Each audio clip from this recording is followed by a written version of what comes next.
Well, I got a package from the Michigan State Police today, and kind of what I expected. Basically, 5 copies of the same thing that I got before, and denying that they have the most important information that I wanted, and that was the audio to the tipster. They bought into this. They should have realized about 15 minutes into their investigation that the tipster was full of shit, as I'll show you in these copies. So in the additional comments of stuff that they claimed that they couldn't provide, one of them is the audio of the tipsters. They reference in this paperwork that I'm going to show you 2 times talking to this tipster, and I could tell the information they were providing them was false. Now, are you trying to tell me that you call in a law enforcement organization and that those lines aren't recorded? I mean, give me a break. They're really going to force my hand on this, and I don't think I'm going to be able to get this information any other way than to sue them. And not only that, this inter-office report references a tipster, and I've never heard in my life anywhere where you're talking to any cop about anything and it isn't being recorded. So that's the beginning. They charged me about $86 for 5 copies of the same report I'd had before. And as I flip through this thing, these are the references, and basically just nothing that's really pertinent. They mentioned in their inter-office memorandums, which I tried to get earlier, this whole thing was based on a ticket that I didn't think I should have got. It was for a dog on my lap, which isn't against the law, and my view wasn't obstructed.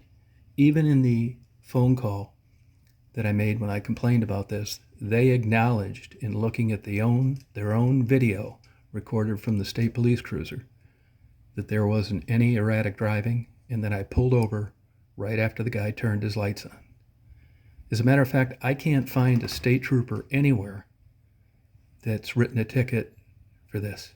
They've written tickets for obstructed views, guys with blankets on top of the dashboard and that kind of thing, and the tickets were based on some kind of driving that tipped them off that this guy can't clearly see out his window. That didn't happen here. And I had been contacted by a couple people before that told me that this guy had made comments in the past that if he ever saw me, I was going to get a ticket for something. Whether that's true or not, who knows? I mean, you get all sorts of emails for all sorts of reasons. I'd like to believe it isn't true, but as this goes on and the more I read their inter-office reports, it makes me wonder if anybody there knows what they're doing.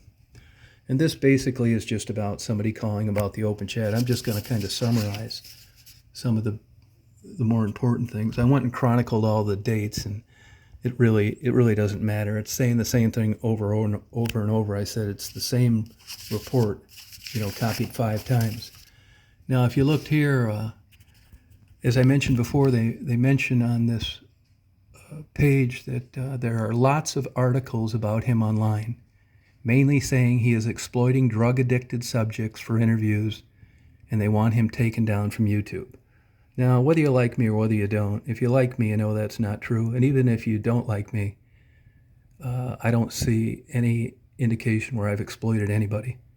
I don't consider giving them things, helping them out, paying for rent when they get out of rehab, and supporting them any kind of exploitation. And if you look at these sites down here that they list, and I've mentioned this before, it's one from a lady that had her kids taken away that lives in Las Vegas that craps on silver platters for 99 cents a minute on a porn channel. The other one is a convicted Canadian kook in Prince Edward Island that does nothing but cause trouble amongst the internet, and I'm sure if they ever got a hold of YouTube, they'd be able to verify that. And this Reddit post is from the same clown in Las Vegas. So all these references they make are all these hate channels and these crazies that set up these petitions and come up with 400 different IDs to try and make it look like I'm doing something that I'm not. That's the first thing. Here they claim they have no audio of the tipster, but this MSP trooper, James Plummer, ends up writing, at least carbon copying to Trooper Eric Old. I just got off the phone with the tipster. She advised the subject's name is Thomas Howard Reed, born in 1956. She advised that someone shared a copy of a subpoena, and he is scheduled in 23rd District Court. There was never any subpoena.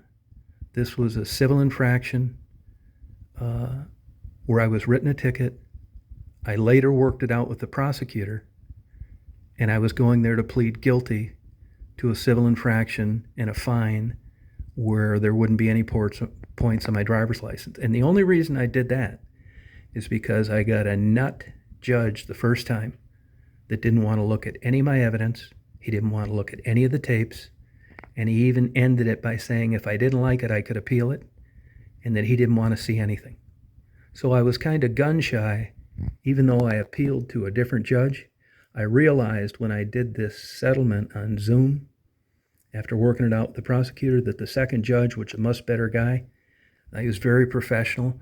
And if I'd have known I was going to get a guy like that, I would have went ahead and had a hearing and not pled guilty. But getting a ticket I shouldn't have got to begin with, running into a kook judge that didn't want to see evidence. I mean, after all, that's his job. I thought, if I can get out of this without any points, I better do it. And that's exactly what I did. So this tipster, this cop talked to, that sent all this correspondence to different people, he bought in that this lady saw a copy of a subpoena. That's impossible. There never was a subpoena. And then she stated that he was in Detroit from West Branch on today's date and will be meeting a fugitive named so-and-so, where the name is blacked out. She advised that she may have shared the wrong video, and we'll go back and look, but the video she advised Tom says he will make would be today's date. And that was where I was talking about putting people in a diaper and panties, and it wasn't about the state trooper. And as I've said a million times, I'm not against law enforcement at all. I think they're necessary. I usually have a good relationship with them, but this was just off the rails. Try and find me an example where you know of anybody in Michigan that was written a ticket for a dog on their lap. I've been doing it for 45 years and nobody said a thing before or after. I think for whatever reason, this trooper who has a criminal record in Ohio, and I got texting based on the video I got from the inside of the trooper's car. He was texting while he was driving. So this is the caliber of the people that we're dealing with. This is not a professional law enforcement community. If you go through here, I'll just go through these. I just tried to highlight the important parts or just the egregious, ridiculous parts. Here's where they reference again where the tipster sent the wrong video. Tipster advised she sent the wrong video. She advised the video in question is titled Short Chat. She advised threats towards Trooper Woods starting at 59 minutes. Well, finally, after God knows how much time they spent on this, they finally conclude in a report. In the video you referenced below, he mentioned several times he wants to put people in diapers with a pacifier in their mouth and take a photo. It is not specific to the trooper. So by this time, they should have realized that not only was there never a subpoena, it was a civil infraction, there was never any threat to a trooper. But do you think that kept them from investigating further? It did not. Who knows how much time they spent on this. So if you go on, you flip through these pages, it's everything I got all along. And this is the slogan that they have on the bottom of their correspondence, even amongst themselves. A proud tradition of service through excellence, integrity, and courtesy. Give me a break. Right down here, this email from this trooper David Boyk to this David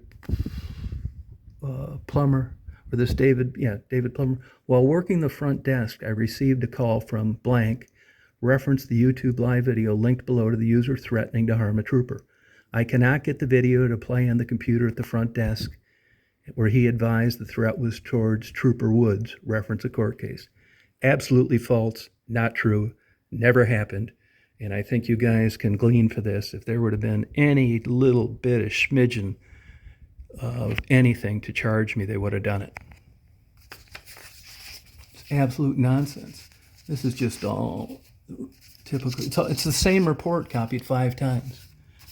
And not only that, they even listed this after all the time that they mentioned is high importance.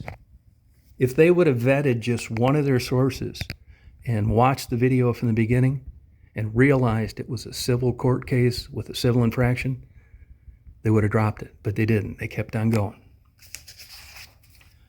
And then here's an inter-office correspondence from Adrian Downing to a Michelle Beauchard. He's the Michigan guy who makes weird videos. So I think you get my point that when they got it in for you, and even if they investigate something and they find out it's not true, in order to save face, they're going to go balls out and try whatever they can to do amongst themselves to make you look bad. Which is why I think you'll agree with, if they could have charged me with anything, they would have. This is all false. And another thing I want to mention, if you look at all my videos from day one, like me or not, I don't think even my most ardent enemies would think that I'm a weirdo. You may not like me, but there's nothing going on wrong here, which is why it's all uploaded.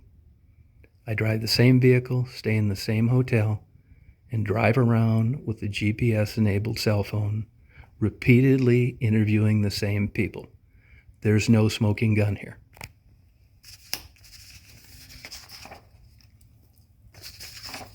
I'd show you all these, but believe me, you're not missing anything. It's the same report. Now, they can't even find their own report. This was dated June 9th, 2020, from the Sheila Huntoon to this David Boyk.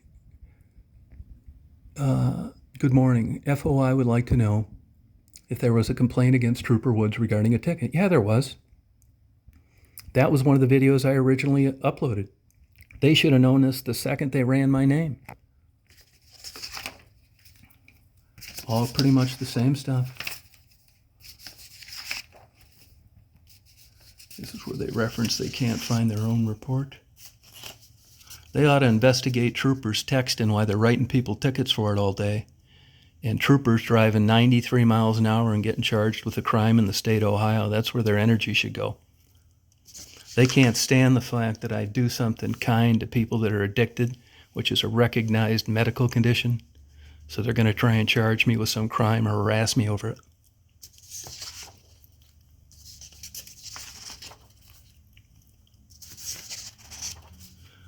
So basically, that's it. The bottom line is it's 5 copies of the same report.